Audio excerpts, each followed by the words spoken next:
Bismillahirrahmanirrahim. Assalamualaikum warahmatullahi wabarakatuh. Kita bertemu kembali pada pertemuan kali ini mata pelajaran prakarya dan kewirausahaan. Untuk kelas 12 IPA dan kelas 12 IPS ini udah akhir-akhir menjelang kalian ujian.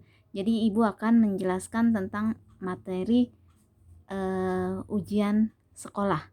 Ini yang lebih banyak nantinya akan keluar pada materi ujian sekolah kalian. Jadi ini hanya sebagian materi yang mengingatkan kembali ya untuk materi-materi sebelumnya. Materi ujian sekolah nantinya kalian akan bertemu materi kelas 10 yang pernah kalian pelajari baik di semester 1 dan 2. Kemudian kalau kelas 10 ada kerajinan lokal ya, lokal benda dan non benda, itu akan nanti kalian pelajari. Kemudian materi kelas 11 masih ingat? Materi kelas 11 kalian mempelajari kerajinan limbah bangun datar dan limbah bangun ruang. Dan untuk kelas 12 materi yang sudah kalian pelajari yang belum lama ini adalah kerajinan pasar lokal dan pasar global. Ini semua akan keluar, makanya kalian jangan dihilangkan ya materi-materi tersebut, diingat-ingat kembali karena materi ujian sekolah akan keluar dari kelas 10 sampai dengan kelas 12. Ini Ibu hanya akan mengingatkan kembali ya, karena nanti ini materi-materi materi-materi hitung-hitungan seperti ini keluar, mengingat tahun kemarin 2 tahun sebelumnya itu keluar cara menghitung-hitung yang pernah ibu ajarkan itu keluar. Makanya ini Ibu ingatkan lagi cara menghitung. Contoh nih satu, cara menghitung keuntungan. Ini akan banyak ya, tapi karena waktunya tidak cukup, sebagian Ibu ingatkan kembali di pertemuan kali ini. Di sini ada Ibu ajarkan cara menghitung keuntungan ya. Menghitung keuntungan, contoh soal yang pertama. Pada soal yang pertama ada soal untuk membuat satu buah taplak dari limbah. Untuk membuat satu buah taplak dari limbah diperlukan 100 bungkus kopi. Berikut perkiraan yang diperlukan untuk membuat satu buah taplak. Berikut biaya yang diperlukan, perkiraan biaya yang diperlukan untuk membuat 10 buah taplak. Ya. Jadi untuk membuat 10 buah taplak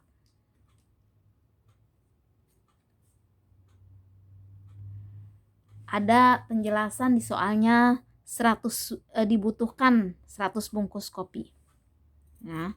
100 bungkus kopi ini membutuhkan biaya 20.000. Ya mungkin entah beli dari orang yang biasa minum kopi atau mencari, intinya biaya 20.000. Kemudian di peralatan 10.000, gunting, lem dan sebagainya. Kemudian ongkos karyawan 50.000 karena dibantu, akhirnya karyawannya dibayar. Ditetapkan harga jual taplak sebesar Rp18.000. Berapa atau laba yang diperoleh dari penjualan satu buah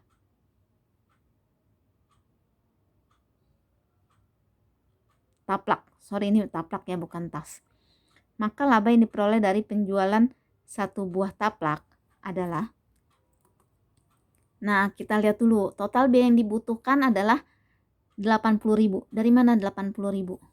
Kita kembali lagi. Ini biaya yang dibutuhkan 20.000 tambah 10.000 tambah 50.000. Jadi 20, 30, 50. Total biaya keseluruhan adalah 80.000. Ya, jadi untuk 10 taplak itu 80.000. Jadi biaya untuk satu buah taplak 80.000 dibagi 10. Ini kan 80.000 tadi 10 taplak. Maka untuk satu buahnya 80.000 dibagi 10. Berapa? Jadi biaya satu taplak itu ternyata biayanya butuh 8.000 saja. Harga jual untuk satu buah taplak 18.000. Kita lihat lagi di soalnya nih. Harga jual satu buah taplak 18.000. Ya. Jadi keuntungan satu buah taplak 18.000 dikurang 8.000. Dijual 18.000. Kemudian biaya segala macam 8.000 satu taplaknya. Ternyata keuntungannya 10.000. Ya, jadi gitu cara menghitungnya. Itu menghitung keuntungan satu buah benda. Bila diketahuinya tadi, lihat kalau diketahuinya di situ udah satu ya nggak perlu dibagi 10 lagi. Ini tadi soalnya karena di 10 taplak, maka harus dibagi 10. Dan pertanyaannya satu buah taplak. Paham ya, insya Allah ya. Ini harus kalian pahami. Berikutnya, contoh soal kedua. Untuk membuat satu buah taplak, ini masih soalnya masih sama nih, Ibu sama semua soalnya. Cuma pertanyaannya, bila kita menginginkan keuntungan sekitar 30%, maka harga jual satu buah untuk taplak tersebut adalah, jadi kadang-kadang kita punya biaya bikin ini, bikin ini, bikin ini. Mau pokoknya nih nanti dijual keuntungannya mau 30%. Berapa ya kira-kira harga jualnya? Nah, ini caranya. Kalau kita dengan soal yang sama tapi tidak diketahui harga jual, kita mau cari kalau keuntungannya 30% berapa harga jualnya kira-kira? Jawab. Tadi totalnya biaya yang dibutuhkan ada 80.000. Masih ingat ya dari mana 80.000? Itu untuk 10 taplak. Jadi kalau satu buah taplak tadi 8.000.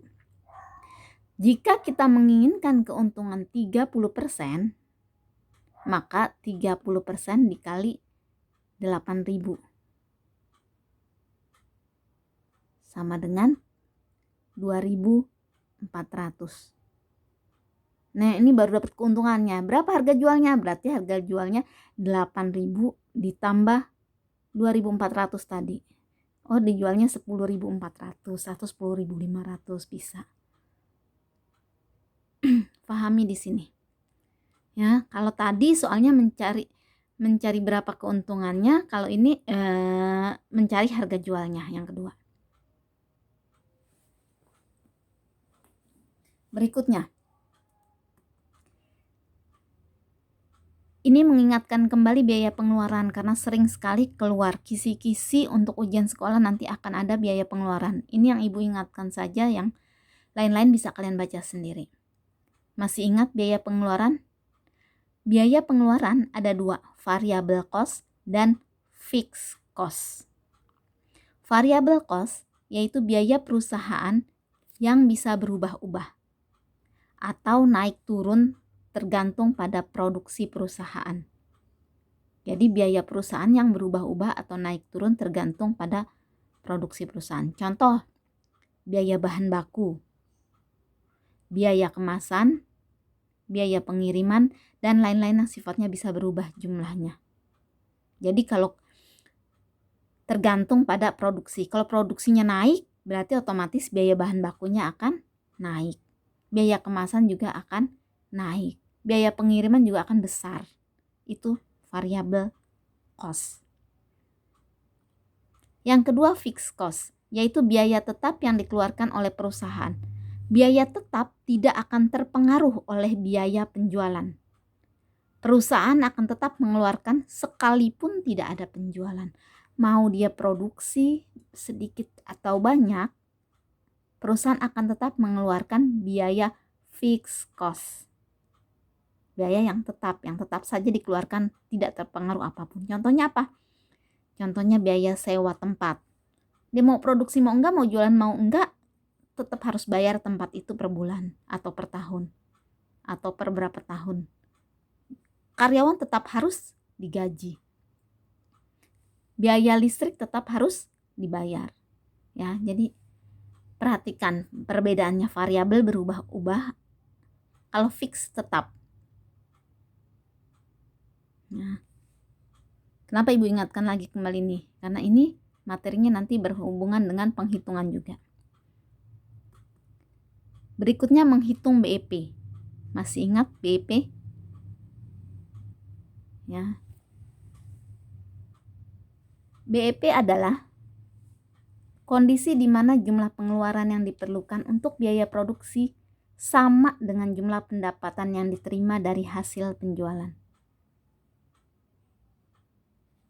Atau dengan kata lain, perusahaan tidak mengalami untung atau laba maupun rugi. Nah, jadi BEP itu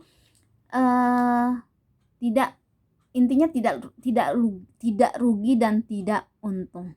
Jadi kalau produksinya tadi 8.000, ya nanti dijualnya 8.000, itu namanya BEP. Ya. Break even point, masih ingat ya? Break even point. BEP disebut juga titik impas. Nah, BEP ini ada dua, BEP unit atau produk dan BEP harga. Nah, Ibu akan menjelaskan bagaimana menghitung BEP. Yang pertama, BEP harga rumusnya. Perhatikan ya. Kalian buka-buka lagi di LKS kelas 11 juga ada, kelas 10 juga ada. BEP harga rumusnya total biaya dibagi total produksi. BEP unit total biaya dibagi harga penjualan. Atau kalau misalnya sudah diketahui fixed cost penjualan variable cost di soalnya, pakai rumus yang ini BEP unitnya. Tapi kalau tidak, hanya biaya dan harga penjualan seperti tadi, gunakan yang ini. Lanjut ke contoh soal. Ini masih soal yang tadi. Untuk membuat satu buah taplak, masih sama, soalnya masih sama. Harga jualnya juga masih sama Ibu bikin. Sekarang hitung BEP produk dan BEP harga. Nah, kita jawab. Total biaya tadi masih ingat 80.000. Nah, maka hitunglah BEP produk. BEP produk atau unit rumusnya total biaya dibagi harga penjualan. Berarti 80.000 dibagi 18.000. Sama dengan 4,44 atau dibulatkan menjadi 4. Biasanya jawabannya kalau pilihan ganda bulat 4. Ya. Jadi jawabannya 4. Artinya produk tersebut ketika produk tersebut diproduksi sebanyak 4 itu tidak akan mengalami rugi dan tidak akan mengalami untung. Itu BEP produk. Kemudian bagaimana menghitung BEP harga? Tadi rumusnya total biaya dibagi total produksi. Karena hanya ada biaya dan hanya ada produksi, maka menggunakan rumus yang ini. Kecuali tadi kalau ada fixed cost, penjualan, variable cost, gunakan ini. Tapi kalau hanya ada biaya dan penjualan, pakai rumus yang ini. Kita kembali lagi. Jadi total biaya dibagi total produksi sama dengan 80.000 dibagi 10. Hasilnya 8.000. Berarti BEP harganya adalah 8.000. Dipahami? Diulang-ulang lagi penjelasan Ibu, semoga bermanfaat. Ini tugas kalian di yang terakhir, di bagian PPT terakhir ini, slide terakhir. Kerjakan hanya ada 2 soal. Yang ini BEP harga yang ditanyakan. Kemudian yang kedua ini karena ada fixed cost, variable cost, gunakan rumus yang kedua tadi. Rumus BEP unit yang kedua. Ya, kalau ini sama. Ini ada penjualan tas, total produksi 100, harga tas ransel 120.000 per buah. Nah, yang ditanyakan adalah BEP harga. Nah, ini pakai rumus seperti biasa. Kalau ini pakai rumus yang kedua tadi. Rumus yang ini. Ya. Semoga kalian mengerti. Nanti tugasnya dikumpulkan di classroom saja. Ya. 2 saja, dikerjakan dengan menggunakan cara ya yang tadi seperti tadi. Terima kasih. Assalamualaikum warahmatullahi wabarakatuh.